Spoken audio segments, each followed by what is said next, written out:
Welcome to Harvest International Ministry. I'm Elijah White. I'm Reynaldo's white son, and I'm very honored to be able to take his position for a little bit. He's currently out of town, and so is literally half our church. So yeah, it looks a little empty out here, but that's fine. We still have a few stragglers. Hello, how are you? Um, so today I just whipped something together. I was laying in bed and I was just kind of just recanting on me as a person, and I have a lot of flaws.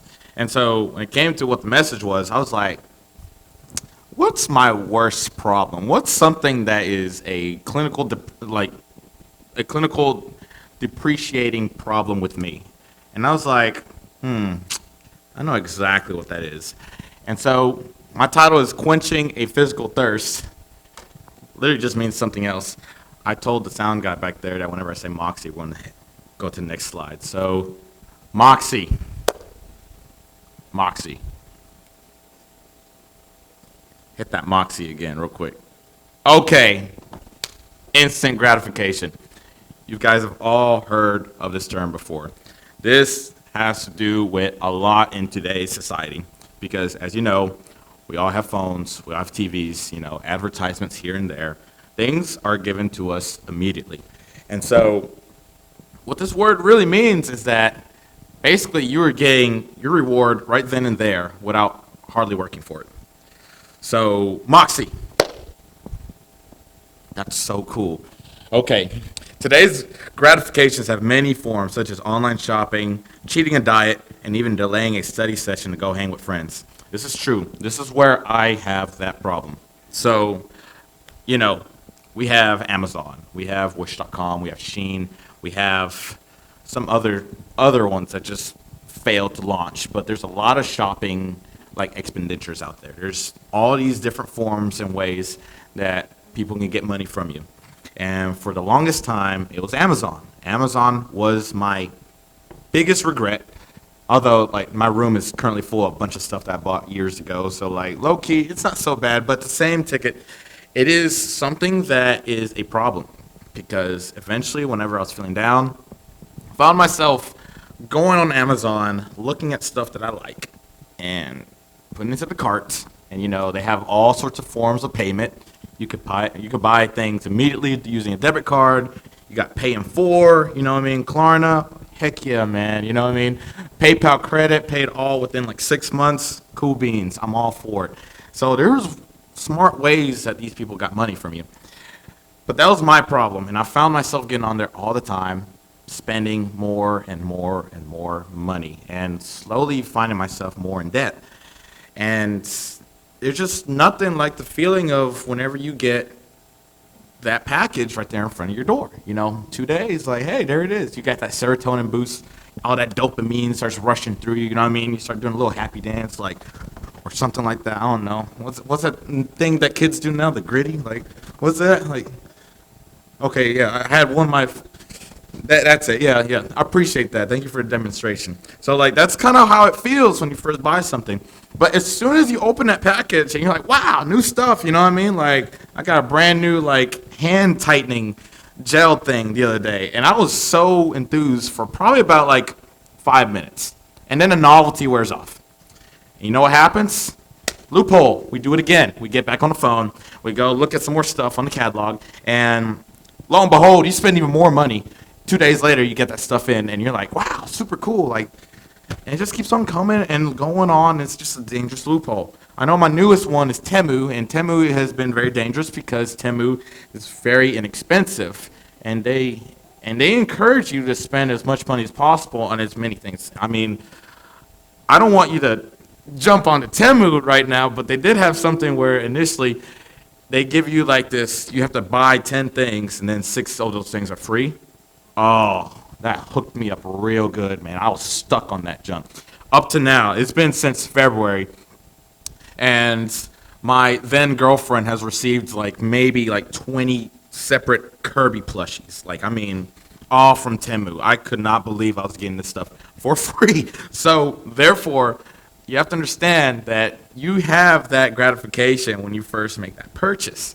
And so, what happens after you make the purchase and you get the dopamine and serotonin. It's almost like chasing a high, kind of like a drug.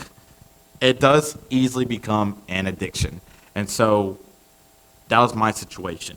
And nowadays, I'm looking back at it now, and it's gotten a little better. I still occasionally find myself, browsing on my phone when I'm not really thinking, you know what I mean? All of you can attest, TikTok is a very addictive platform. Like, it's just something that you can sit there and swipe on it for hours, and you don't even realize that you lose all that time.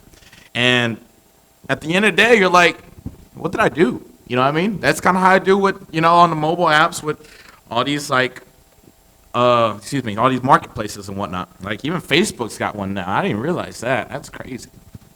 So, with that being said, that's something that I'm still currently struggling on. And gratification can go either way. It could go with saying, like, okay, well, New Year's resolution. You look at yourself in the mirror, and you're looking kind of, I don't know. Any of you seen that movie Flubber? There's a big old Jello guy and his like pooching belly and all that stuff. Like it kind of gives you that vibe. And you're like, I need to change that.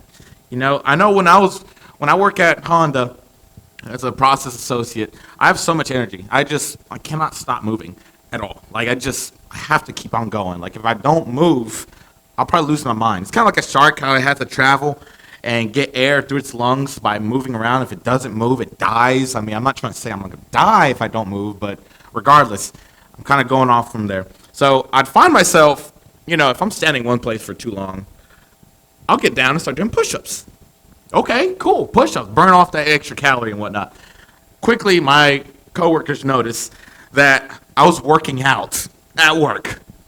What are you doing, Elijah? I'm like, I got some energy, man. You got too much energy. I mean, clearly that's why I'm trying to burn it off. And they're like, after they kind of observe for a little while, they're like, I'm trying to lose weight myself. I'm like, well, I'm not trying to lose weight. I'm just trying to burn off energy. And they're like, well, yeah, but you're like perfect. I'm like, well, that's flattering, but I don't think that. You know what I mean? So they're like, so what do I do to, lose all this or lose all that? And I'll sit there and I'll be like, okay, well, you could try planks. You could try a modified push-up, things of that nature.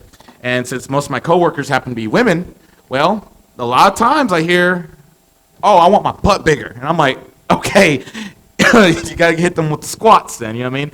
Or there's some other ones, like half of the other ones are saying things like, I need to lose my fupa. And I was like, what on earth is a fupa? Like, really? Like, is that like a Oompa Loompa of some sort? So I have to Google it. There is a not so safe definition of the word, but basically it means fatty upper pubic area. So that's just that general area right there. So if you have something like that, there are methods of getting rid of that. And I recommend planks and Pilates and so have you. So my coworkers have all the resources. They get all the information from me. They know what they have to do. The fact is, are they going to do it?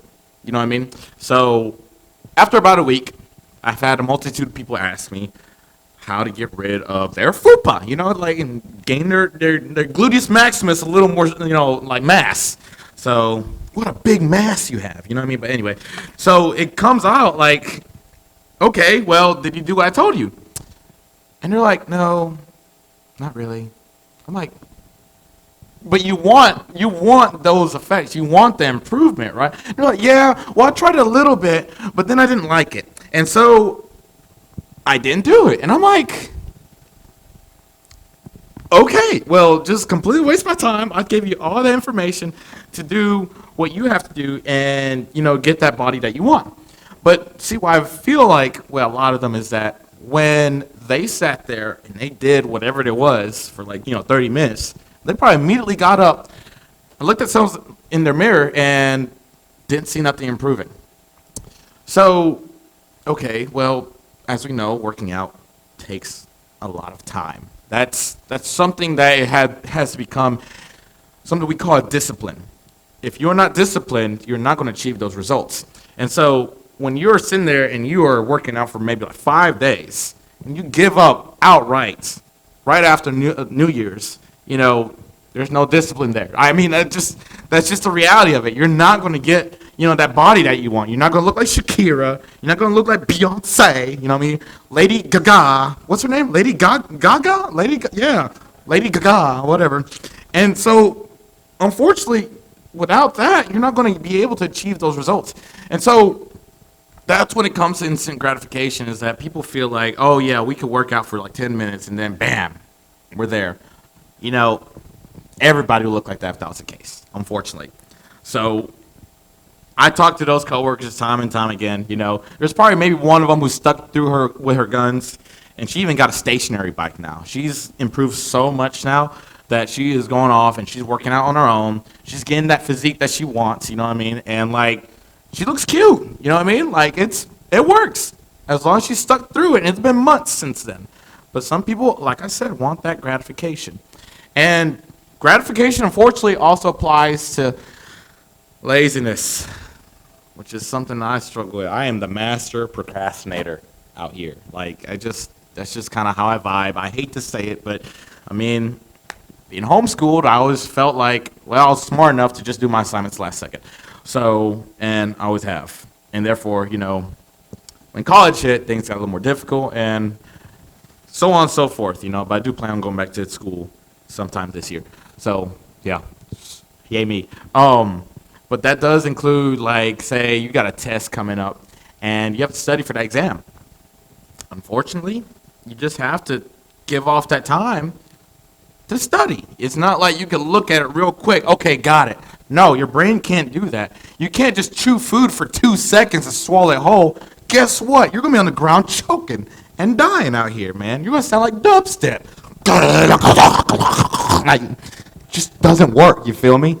Don't try it with Lay's chips either, man. Those things are so sharp. That thing cuts your neck, man. It's just awful. It'll be coming down. You can feel like some eviscerations just showing up. You're like, oh, goodness. That's what happens when you don't chew your food. That's what happens when you don't study. Your brain's not going to maintain all that information.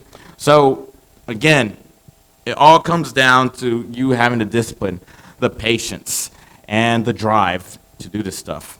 Okay, Moxie. Oh, that's so cool. I'll never get over that. That's super neat. So I have right here when Jesus was speaking to his disciples.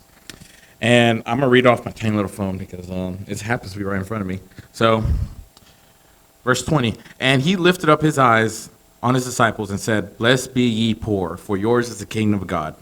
Blessed are ye that hunger now, for ye shall be filled. Blessed are ye that weep now, for ye shall laugh. Blessed are ye when men shall hate you, and when they shall separate you from their company, and shall reproach you, and cast out your name as evil, for the Son of Man's sake. Rejoice ye in that day, and leap for joy, for behold, your reward is great in heaven. For in the like manner did their fathers unto the prophets. But woe unto you that are rich, for ye have received your consolation. Woe unto you that are full, for ye shall hunger. Woe unto you that laugh now, for ye shall mourn and weep. Woe unto you when all men shall speak well of you. So did their fathers to false prophets. And here we can see that Jesus is talking to his disciples, and we know that being a Christian isn't all, hunky-dory, sunflowers here and there, like sunny pastures. Here we can see that none of the disciples could follow instant gratification. Everything had to be taken with patience. And when you follow God, you have to understand that you're not going to have as much money as your neighbor. You're probably not going to have as many friends. You're probably not going to have that cool house, on the top of the hill. I mean, that's just a sad reality.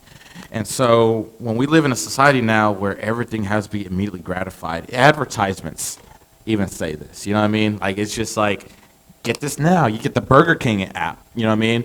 And constantly they're sending you all these coupons. Hey, get this now before the promo expires, so that we can get cheaper for like $2 because food has gone up in price. So you already know there is a whole business model built towards instant gratification. But unfortunately, the Christian ideology is not that business model. Everything requires time, patience, discipline. And that's something that I really struggle at right now. And I just wish I'm hoping me saying this out loud gives me some sort of drive to do better. And I already feel that way. But this is literally something that I've been struggling with for years. And when you read it out here, you can understand that, yes, everything here takes time. Yes, everything requires work. And there's nothing like, you can't get to that position by going on your phone and hitting the button real quick, knowing that you have money in the account. Like, it's too easy. Like, that's just how it is. So, Moxie. That's so cool, man. I get welled up in some anxiety there. Anyway. So my heart rate's going. That's so fun. It's like waiting for the toaster to shoot up. Anyway, so the temptations to have things now require discipline to prevent. So I have a little heading here from a someone who studies psychology. Thank you. That word, I can't speak right now. So there are methods of fighting that instant gratification. And I only put one up here. There's supposed to be three, but oh well. We have empathize with your future self. Before making a decision between instant and delayed gratification, take a moment to think about your future mental state. If you opt for instant gratification, how will the future you feel? Will she be happy you made this decision the way you did? Or will she wish you had opted for delayed gratification? Like, that also includes, food. If you sit there and you're trying to eat healthy and you see something that's kind of 200 calories more than what you're looking at, that's also applies to gratification. If you're able to find ways to not gratify yourself, honestly, it gets easier. Not by a huge margin, but you have to understand that when you are sitting there and you're able to create barriers to not satisfy every single need that you have, and these needs are more so considered desires, things get easier. They get so much easier. And so now for me, I have completely deleted Amazon. I've deleted Temu. That is my step right now to avoid gratification. And I guess we'll see next week how I do, because it's so tempting to just re-download, because I still get the daggum emails of Temu and Amazon, Wish.com up to now. So it's like, you know what I mean? But if we could take that small step towards the things that you realize are hindering you in your progression, then it's about time you sit there and cut it cold turkey. Slow down, slow your roll. If you can't cut it off entirely, at least when it comes to preventative maintenance, try not to look at it. Try to just avoid, out of sight, out of mind, that type of thing. Cleanse your mind if you have to. Maybe, get a new hobby. Some people do diamond paintings, Some people work on music. Some people go work out. It all just has to do with your discipline. And that's it. That is my conclusion. And again, we'll see how I do here next week, because I'm currently on this journey right now. This is me, and this is my little testimony. This is one of my struggles here. So thank you all for listening to my TED Talk. Y'all take it easy and have a great night.